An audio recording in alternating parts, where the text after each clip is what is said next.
Okay, so welcome to the microengineering class.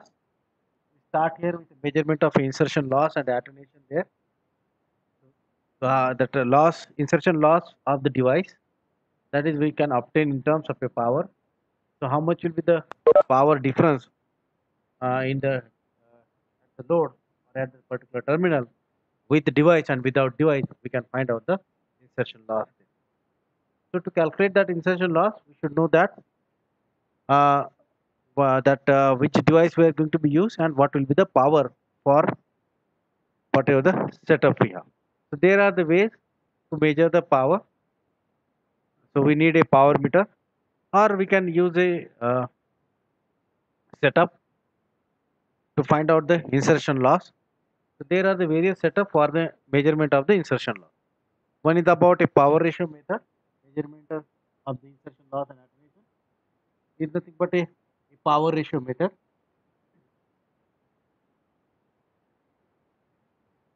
And the second type is about the RF substitution.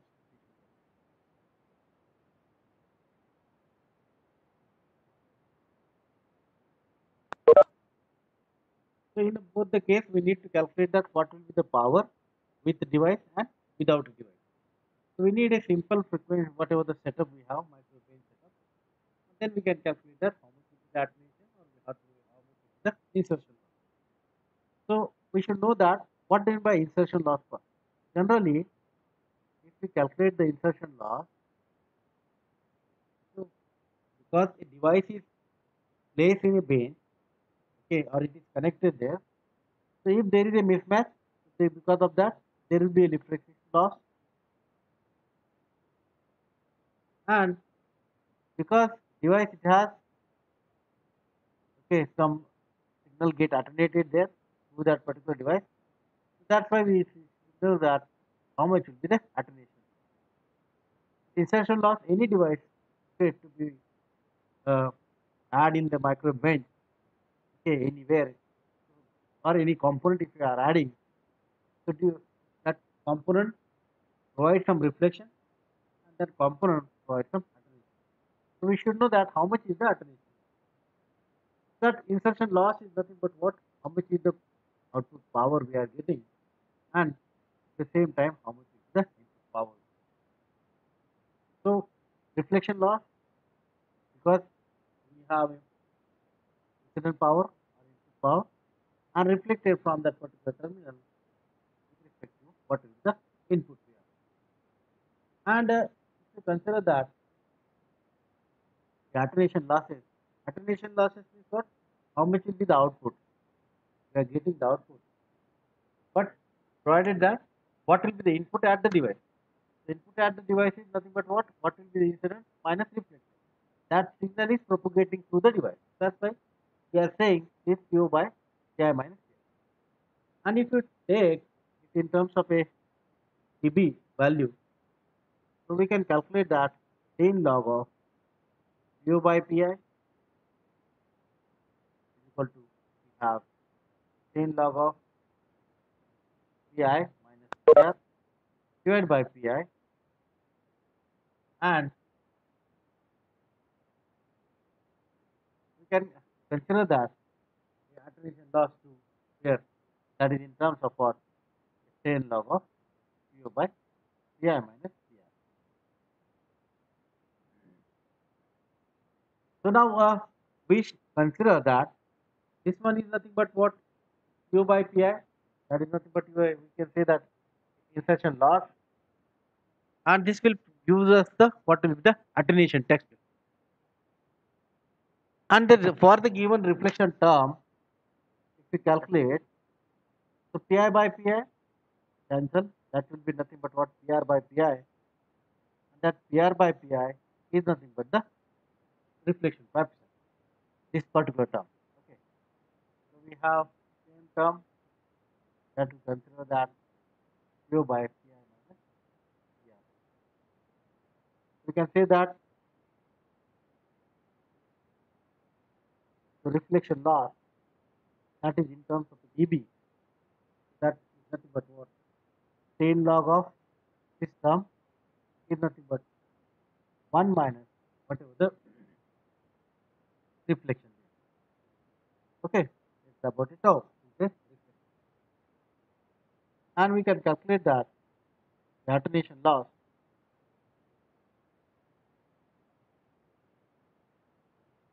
that is in a dB, nothing but 10 log of U by Pi minus Pi. And similarly, we can calculate that the return loss. That return loss, because signal return from the input side of the device, so CR by Pi, and that will be nothing but what 20 log of reflection. Okay, or this one is nothing but your attenuation there. You can provide attenuation constant, or you can say that it's about it or a return loss. If you calculate that, how much will be the power there? But from the given device, how much will be the output? Okay, from this particular device, so we can calculate. So generally, if you see that the attenuation we are writing, general case, attenuation loss in a dB is nothing but what 10 log of how much is the input by the okay in general case, how much will be the input and how much will be the output. That is about the attenuation. Okay, not loss. This is nothing but a attenuation. How much is the attenuation? And that loss inside the device, so that's why how much will be the output and how much will be the input to the given device. This is nothing but the attenuation loss, and this one is nothing but the attenuation. Okay, this one is nothing but the attenuation. How much is the power attenuated? So we consider here the two types. Okay, we have two types. The two types are nothing but a what power ratio method and the RF substitution method. In a power ratio method, the micro bench setup we need to solve and obtain that what will be the ratio of a P1 by P2. That is nothing but the attenuation. How much is the insertion loss? Our aim is about to find out how much is the insertion loss and what will be the attenuation. That is about our aim. So simple, we consider that the RF substitution method and we can find out the attenuation. So how much will be the power attenuated using this RF substitution method? So we'll get the attenuation. We consider first A, that is a power ratio method. Okay, so we consider first a power ratio method. We need to draw a diagram that set up. We have a micro source there. This one is about your micro source. Then we consider that isolator. Then we have a frequency meter there.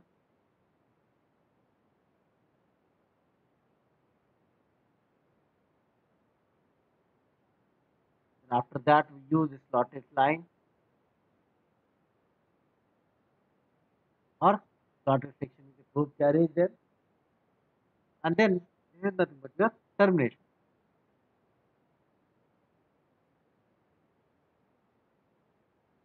The termination is a matched termination there. And here, slotted section is connected to the whatever the detector. Or we can say that we have a detector there because probe carriage is there. So we can say that there will be a detector. And then the detector is connected to your power meter. So the diagram, we say we have a source, isolator, frequency meter, slotted section with a probe carriage. Here we have a probe, that's why detector there, slotted section, standing with detector, then a slotted section there, and then we need to measure the power. This one is a setup one. Okay, we can say that setup we have.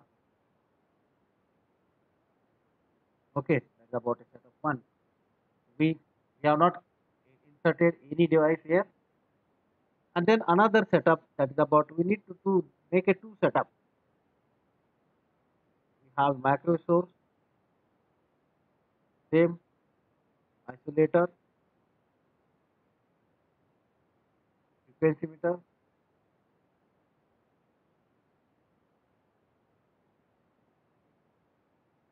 After that, we need to consider that a device under test, or we can say that any device, okay, any device whose attenuation is to be measured. That is nothing but a DUT. Any device whose attenuation is to be measured, we connect here. Then a simple same setup. We have a slotted line, then a termination.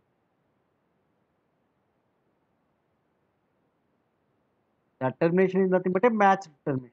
No show, okay, anything else. So we can consider that termination there. Then a crystal detector, and then we have a power meter.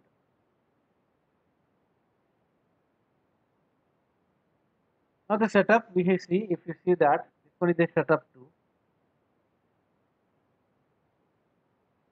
In the setup 1, we have a complete micro source, an isolator, frequency meter, slotted line. The slotted line is connected to a detector, and the detector output is connected to the power meter. We'll measure the power. That is nothing but the P1. Now the setup is same. Only we need to add only a device under this. This one. Only this component we are adding to the K1 setup. Setup is same. And then we need to find out, okay, measure the power, that will be a P2. Getting simple. We have a two setup. In the first setup, there is no device is connected. Source is there. We measure the what will be the power. Then we consider that a device under test, and then we'll measure the power. So ratio of that P1 by P2, that ratio by P1 by P2, that will give the attenuation. Okay, that ratio is nothing but the attenuation. So we should know that how much is the power. Okay, how much is the power we are getting for these two different setups, and that ratio is nothing but the power. So we can calculate directly the attenuation. Okay, but again the question is that here we are using a device, that detector.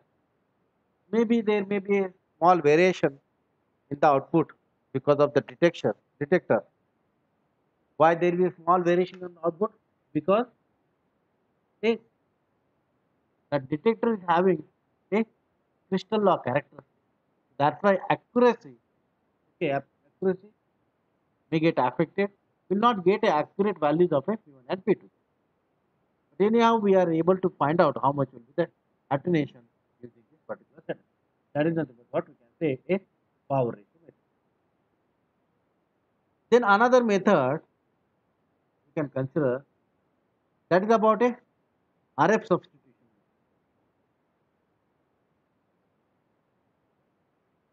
Another method is what? RF substitution method. And in this method, we we need to consider that the network or a particular device is to be added in that particular setup. So now a setup, we need again a two setup there. So here we have considered that device under test, same, okay, same blocks we need to be used. Micro source we have,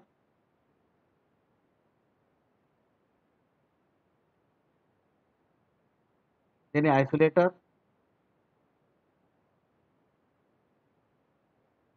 then a frequency meter,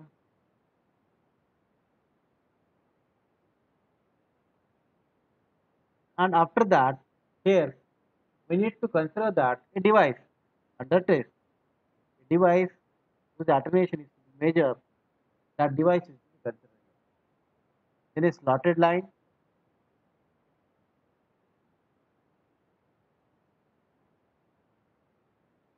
then we have a terminal there,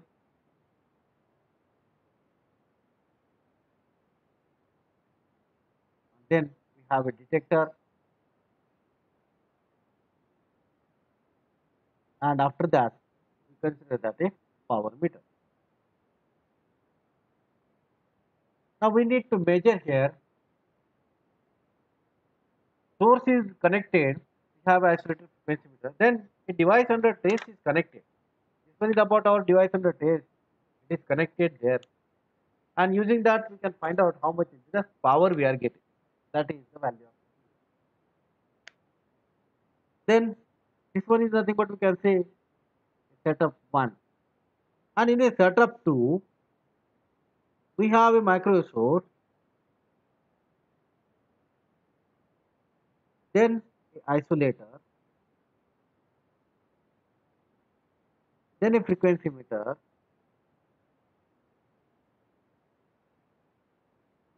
Now our aim is about to measure the attenuation. So that's why we need to consider that a precision attenuator, or we can say that a variable precision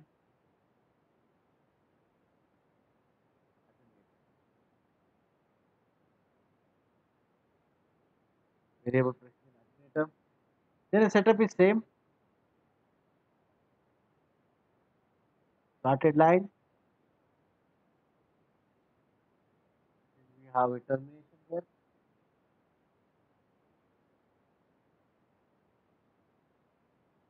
Then a detector and a power meter.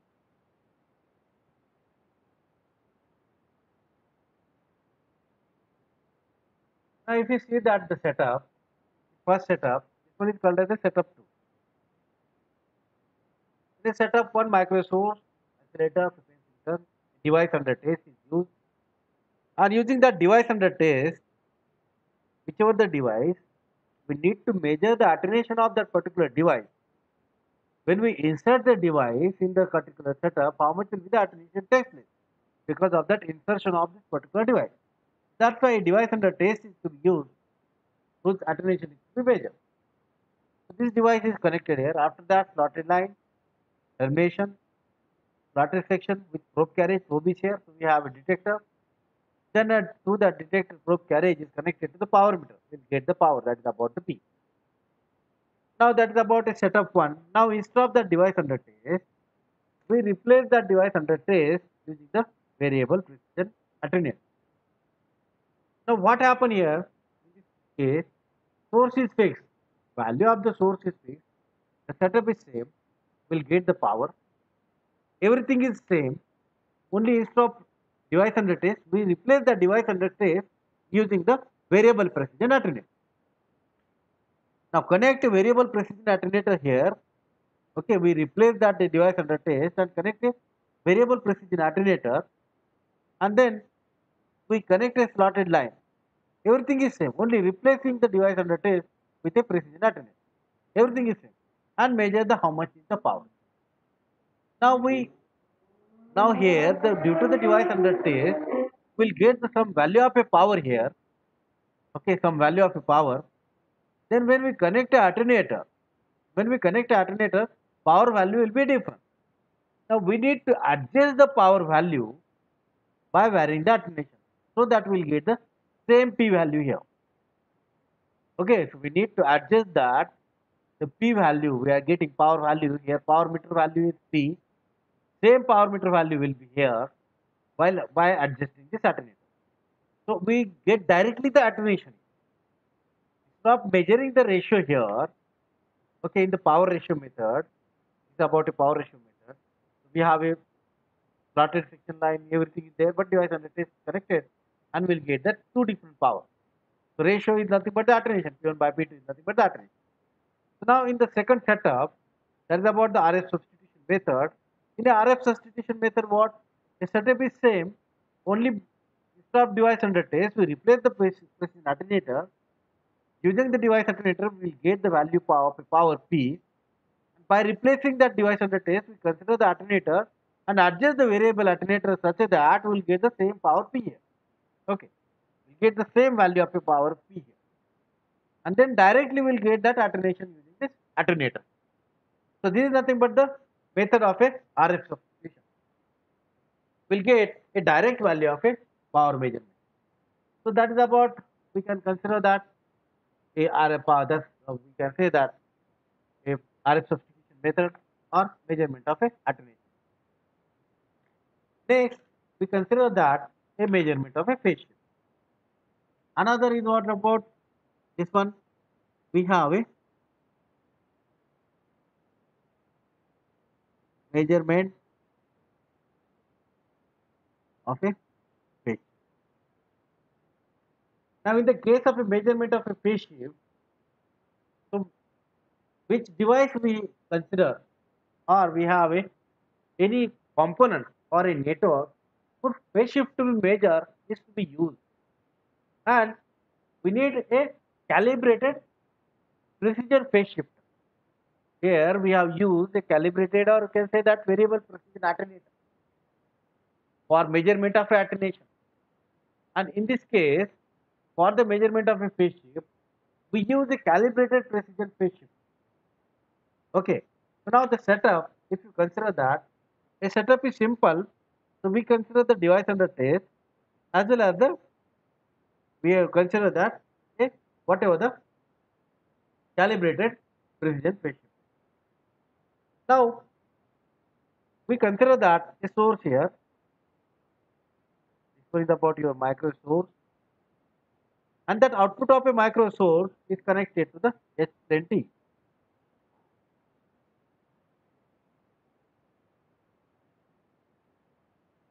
Output is connected to the S20. Then we consider here setup is about, we can consider that a device whose phase shift is to be measured, or we can say that a network or a device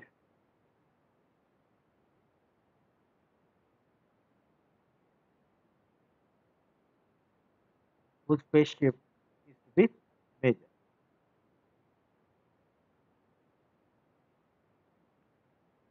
Now this one is about a network or a device whose phase shift is to be measured. That is the device is to be connected here.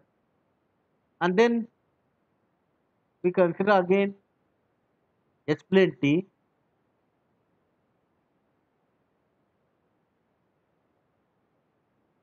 and then we consider here okay, we can consider that a calibrated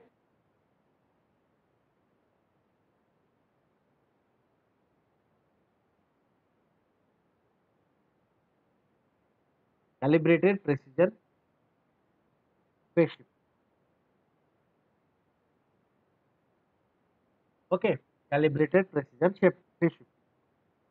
So now output of this is connected to the S20. Now, if you see that here, micro source is connected. Okay, micro source is connected to the S20, and then output of this S20 is given to the slotted line. Then we have a termination.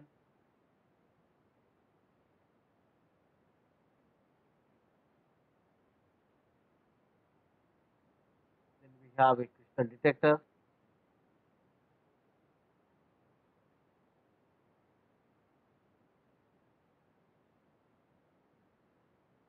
Then we have a CRO. Now you know that how this H-plenty works, because if you provide the input to the H-plenty, that is a port 3, how H-plenty is there, but our waveguide.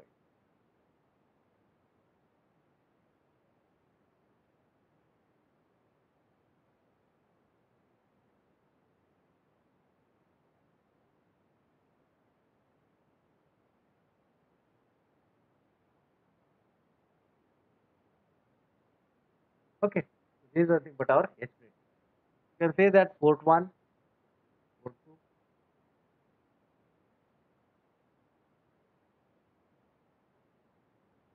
Okay, this is about a port 1 and port 2, and this one is about a port.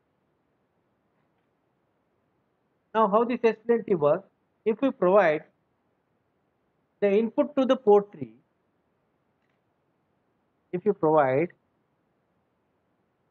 input to the port 3, then output here, output at port 1 and port 2 equally divided. That is the property of a SPLT. Okay, if we provide the input to the port 1, if we provide the input to the port 1, then what happen here? Output will be equally divided with the same magnitude and a phase. Okay, output will be equally divided, same magnitude and a phase. So now here, now a device is to be used. Here what happen? If we give the input, okay, output will be equally divided. That's why in this particular setup, H-plenty is used. This one is about your port 3. Okay, maybe for P1 and P2. So input to the port 3, output is equally divided. There will be same phase. Then a device under test is to be used to measure the what? Or our aim is about to measure the phase shift by this particular device. So now this device under test is used here, and from this device we need to calculate that how much will be the phase shift occur. So that's why device under test is to be connected. Okay, and then here we connect a precision shifter. Then H-plenty is again connected. Now here the H-plenty is act as a power combiner. Here it is act as a what? We can say that it is act as a divider. It is act as a combiner. Now combiner means what? If we provide the input to the port 1 and a port 2, power will be added at a port 3. Okay. So in that case, if we provide input here, okay, if you provide input here, we will get that output. If that input is with the same phase, okay, if that input will be a same phase, then output will be added, addition will be taken. If that input is not with the same phase, output will not be added. So now we need to consider that here in this particular setup, H-plenty is used to combine the power through this device under test as well as this precision phase shifter. And then before that, we need to know about how much is the output we are getting. When we connect that device under test, so then output will be degraded. Then we need to use a phase shifter such a way that both the phase of this particular input, here we say that P1 and P2, here we will get the output P3. So power will be combined at a port 1 and a port 2. If the phase is the same, then output will be a maximum because it will be added. So now if when that output will be maximum while moving this particular precision phase shifter, varying this particular phase shifter here, so directly we'll get that how much will be the phase shifted by this particular device under test while inserting the particular component. Now this device, how much will be the phase change, that can be directly given by this precision phase shifter value. So we need to see that where we are getting the maximum value of the output there. That is nothing but your measurement of a phase shift. We will get that a phase shift directly. Okay, so we can calculate that how much will be the phase shift occur. Next, another setup is about we can calculate that a measurement of a Q of a cavity.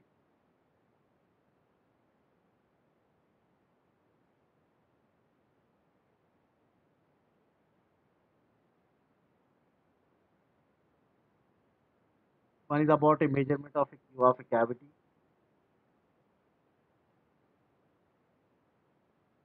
Now we should know that Q means what? A quality factor. And a quality factor of what? Quality factor of a resonant cavity. Okay. Quality factor of a resonant cavity. Because a cavity is a resonant. So, but we should know that what will be the quality factor when there is a no load, or you can say that a unloaded Q. Okay. So if we calculate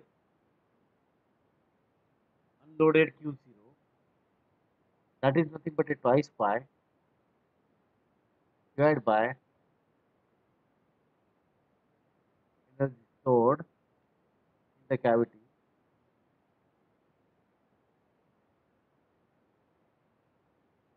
stored in the cavity by that energy loose in the cavity.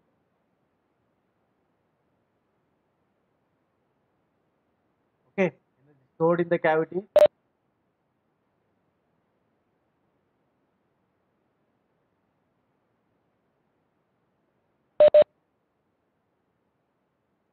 energy stored in the cavity divided by energy loss per cycle in the cavity.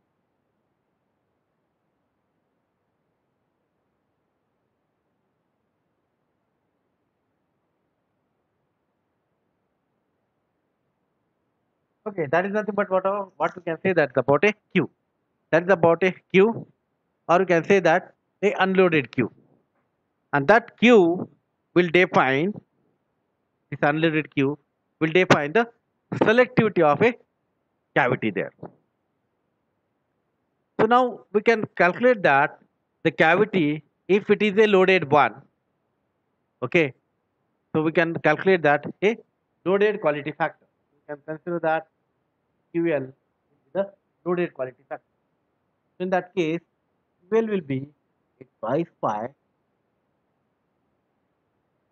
that will be what energy stored in the cavity divided by energy loss per cycle in the cavity plus energy lost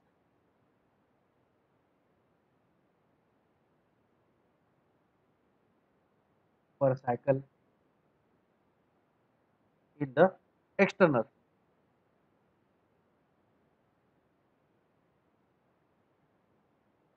So we will get that a loaded Q. Loaded Q, this will be a QL, and this is stored in this case, or we can calculate that in terms of it. What is the resonant frequency of the cavity,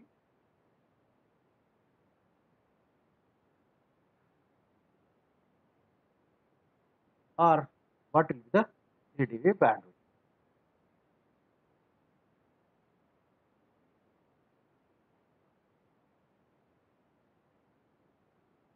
So we can calculate that Q, that is about a loaded, or we can calculate that Q of the quality, or you can say that Q of the external system, that is nothing but what? Twice pi, that will be energy stored in the cavity divided by energy loss per cycle in the external system. So if you consider that about definitions, all these particular equations, we can say that a loaded Q is equal to what will be the unloaded Q, and what will be the Q due to the external system. So we can use a different method to calculate the Q. Here a simple way to calculate the Q is to measure the what will be the resonant frequency and what will be the bandwidth. To find out the resonant frequency for the cavity and the bandwidth, so we can calculate that we need to make a setup and in which we can consider the cavity in that particular setup. So there we measure the Q of the cavity of the particular device. So here set up micro source, then a variable attenuator,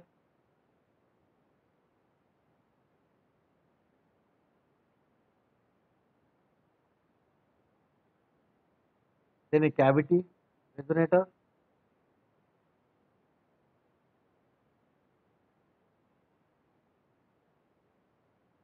then a detector,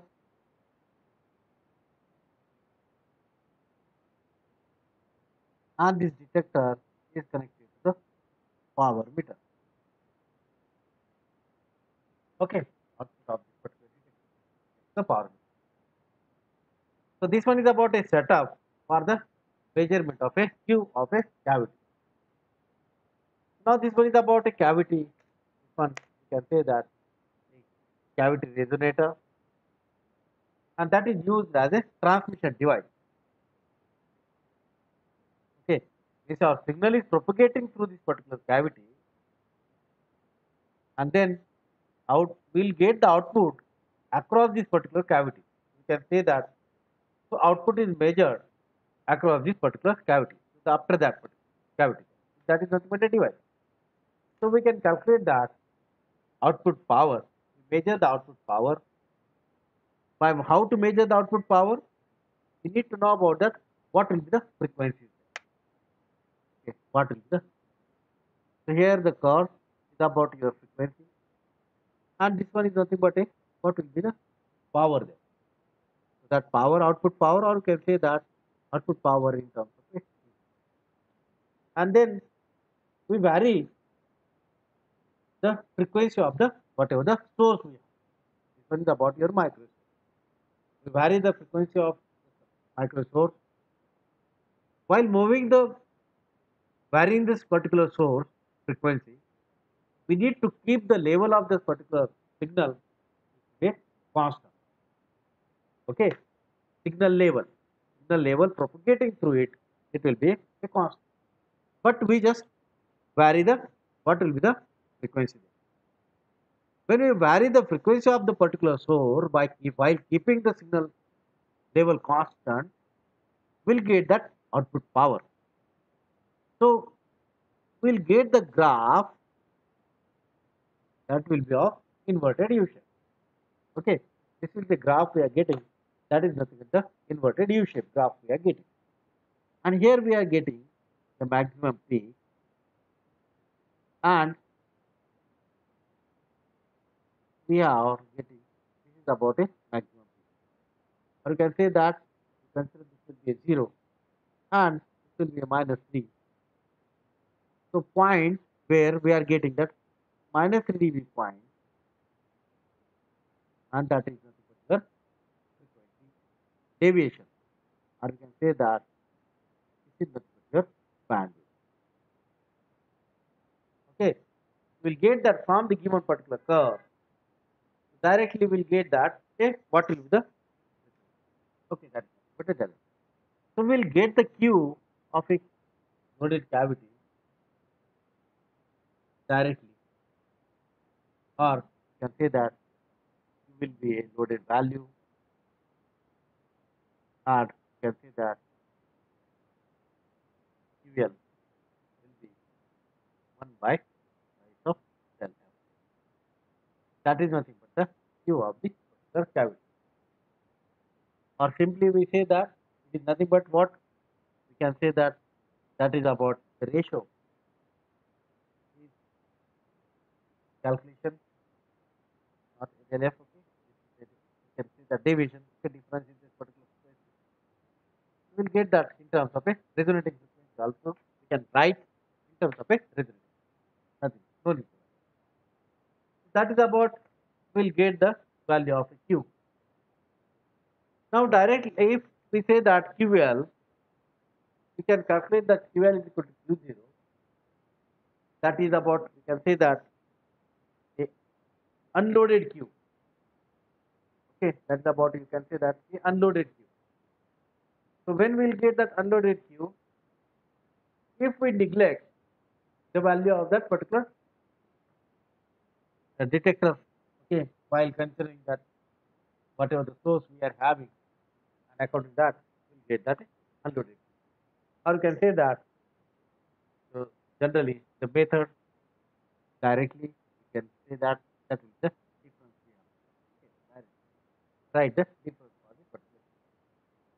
So that is about your a measurement of a queue of a cavity. Okay,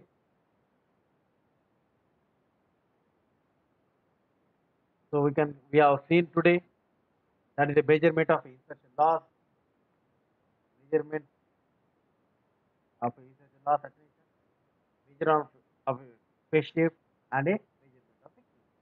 That we have